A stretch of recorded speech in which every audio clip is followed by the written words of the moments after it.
Bwong. Holy crap. Hey guys, our video this week is on the Overwatch organization from the game of the same name. Originally we were planning to do the video just on the group itself, what they actually do and that sort of thing, since, if you're like us, your primary interaction with Overwatch has been through the game itself, which isn't exactly heavy on story. But it's weighty on fun, so that's okay. However, upon researching, we found out that, as one might in hindsight expect, due to the nature of the game, the history and story of Overwatch is essentially the history of the Overwatch world. So that's what this video will be on today. We'll go over why and how Overwatch started, what it did, and how it became what it is by the time the Overwatch game starts. So, the history of Overwatch really begins 30 years before the beginning of the actual game itself, with something called the Omnic Crisis, which was Overwatch's flavor of the robots rise against humanity kind of story. Short version, the Omnics, which are called Omnics because they were developed by a group called the Omnica Corporation, are a type of self-improving robot with AI functionality that come in a variety of shapes and sizes, but, most importantly for our purposes, were able to be controlled/hacked by powerful AI colloquially known as God programs. These God programs, after hacking the Omnics and their production centers, the Omniums, launched attacks upon the world at large. Every country tried at first to deal with the robotic invaders on their own, developing powerful but not entirely successful methods of combating their endlessly produced foes. Russia, for example, the first place to be affected by the Omnic Crisis, developed giant mechs called Svyatogors, which you may recognize from the skyline of the Volskaya Industries game stage. The Germans developed the Crusader armor and weaponry, as seen worn and wielded by Reinhardt, and the US developed the Soldier Enhancement Program, from which both Jack Morrison, or Soldier 76, and Gabriel Reyes, Reaper, would come. Ultimately, however, no country was able to fight off the Omnic hordes alone. The robots adapted to individual tactics quickly enough to seem undefeatable. In a last-ditch effort, the United Nations founded a small strike team called Overwatch. That's right, Overwatch began as a 6-man strike team, comprised of Jack Morrison, Gabriel Reyes, Torbjorn Lindholm, Reinhard Wilhelm, Anna Amari, and Liao. Liao is, as of the filming of this video, the only unknown character from this original Overwatch roster. Think of this team as the protagonist and supporting party you would play during any RPG where you run around trying to save the world.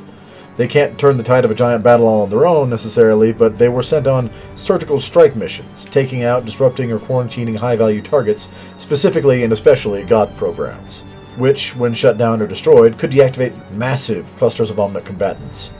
While the team was technically overseen by a director from the UN, Reyes was the strike commander and de facto leader of the group, leaving their oversight as minimal at best, hence the RPG group comparison.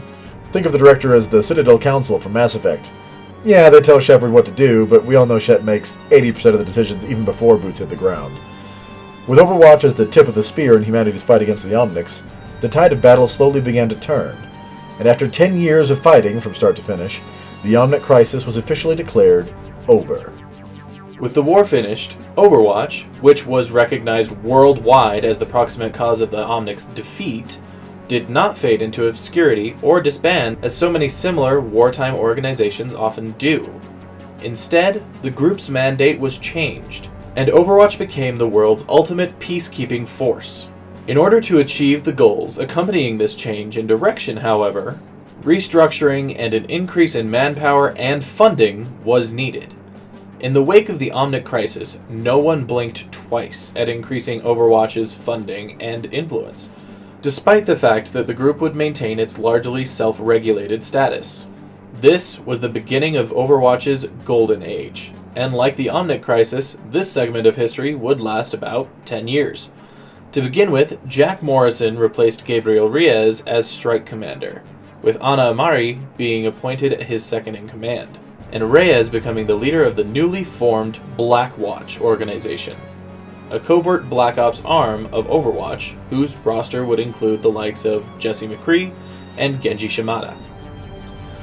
War was not Overwatch's only concern or focus, however, as it was during this Golden Age period that many more of the group's prominent members would join, several of whom were most noted not for their prowess on the battlefield, but for their skills in the fields of science, medicine, or the like, such as Angela Ziegler, also known as Mercy, or Winston.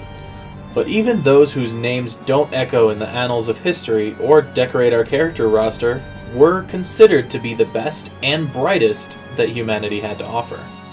Overwatch was a shining beacon of hope for humanity, an organization that lifted up the downtrodden, defended the helpless, and showed everyone what it meant to be the best that humanity could be. But this shining time could not last, as often happens when a powerful organization rises to prominence, especially one that is effectively beholden to no one. People began to fear the long-term results of letting a group with all the resources, power, and personnel that Overwatch possessed run free. What if Overwatch became the next Omnic Crisis? What would the world do? Who would be able to stop them? Well, agents such as the terrorist groups Talon and others who bore Overwatch ill will began to spread these questions and other seeds of discontent toward the peacekeeping organization. Overwatch itself failed to help its own cause by taking on a number of publicly controversial missions, seemingly trying to do good no matter what anyone else said.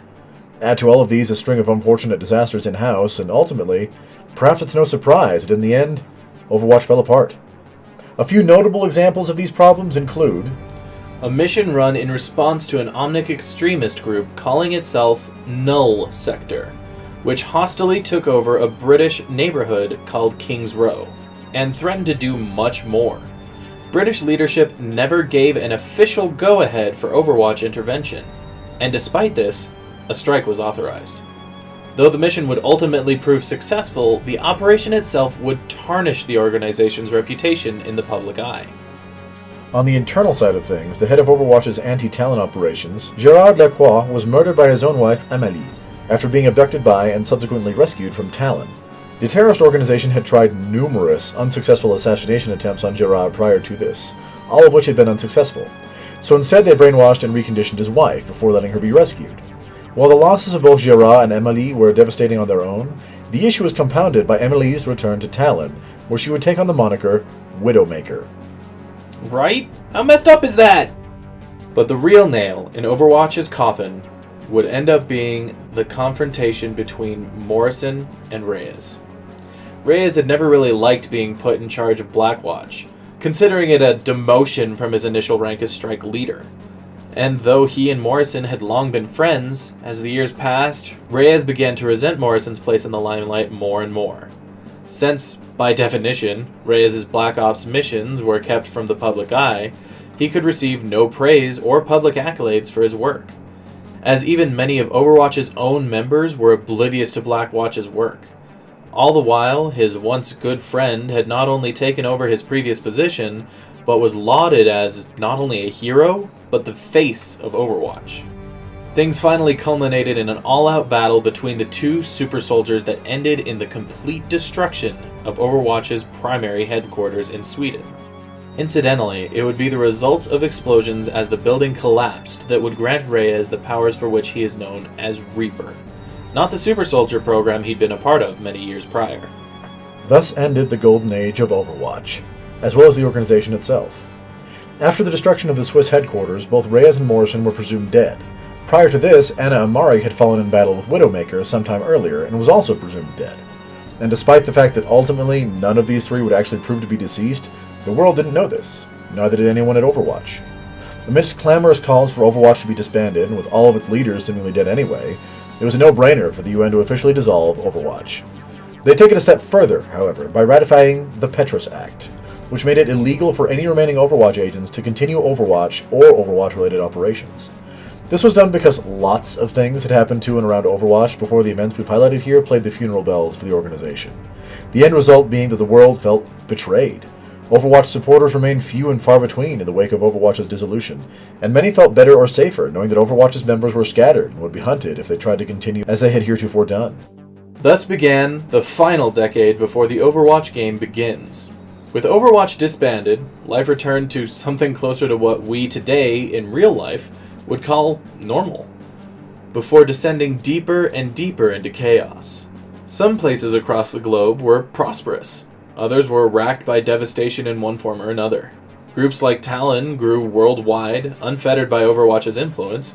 Some members of Overwatch would continue to travel the world, dodging authorities and helping when and where they could.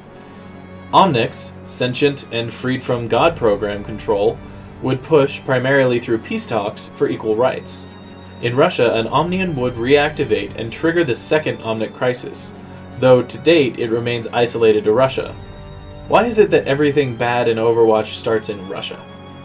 Until finally, Winston, hidden in an abandoned Overwatch watch post, could take looking at the world as it fell apart no longer, and made an official recall to all the Overwatch agents, jumping back into the fight and jump-starting the game. And that's the story of Overwatch. Blizzard has released video shorts and comics that expand on the story of the game since its release, usually centering around one or two characters and expanding their personal stories. But as for the history of the world and Overwatch itself, that's the basic summary. In-universe, the public is shown as having mixed reactions to Overwatch's resurgence. We'd like to end here from some words with an in-universe news article set after the events from the museum heist in the Overwatch cinematic trailer from 2016, which we think sets the tone for how we feel about Overwatch and its heroes. Two young boys were caught in the middle of the violence. When the attack ended, they spoke briefly with Tracer. The surveillance footage does not reveal what she said to them, but it does show the expression in the older boy's face. Hope. When it comes to Overwatch, my generation understands that feeling all too well. To us, Overwatch embodied it. Its corruption was nothing short of a betrayal. All that gives me pause is this. The Overwatch generation has grown up. We once believed in hope. It still lives within us. And some have chosen to act upon it in astonishing ways. These are exactly the types of remarkable individuals Overwatch would have recruited. Take a look on the net. They are exactly who today's kids are looking up to as heroes. Would they have been inspired to take such extraordinary action, if not for Overwatch? Should we fear the new generation of heroes, just because the old generation let us down? I don't believe we should. We love Overwatch. We look forward to seeing how Blizzard expands the story for the game, and hope you will too. If you liked this video, please leave us a like. If you want to see more videos like this, please subscribe. And if you want to see more videos on Overwatch or any other topics, leave a comment below and let us know what you'd like to see more of. In the meantime, this has been Two Men and a Mic, ready to sign off. But we have just one question for all you viewers before we go. We've heeded Winston's call. Are you with us? Hey guys, you can click the link in the left for our last lore video. You can click the link on the right for our last Let's Play. And right here in the middle, that orb, you can hit that to subscribe. Also, ring the bell if you want to be notified when we post a new video. This is Two Men and a Mic. Thanks for watching.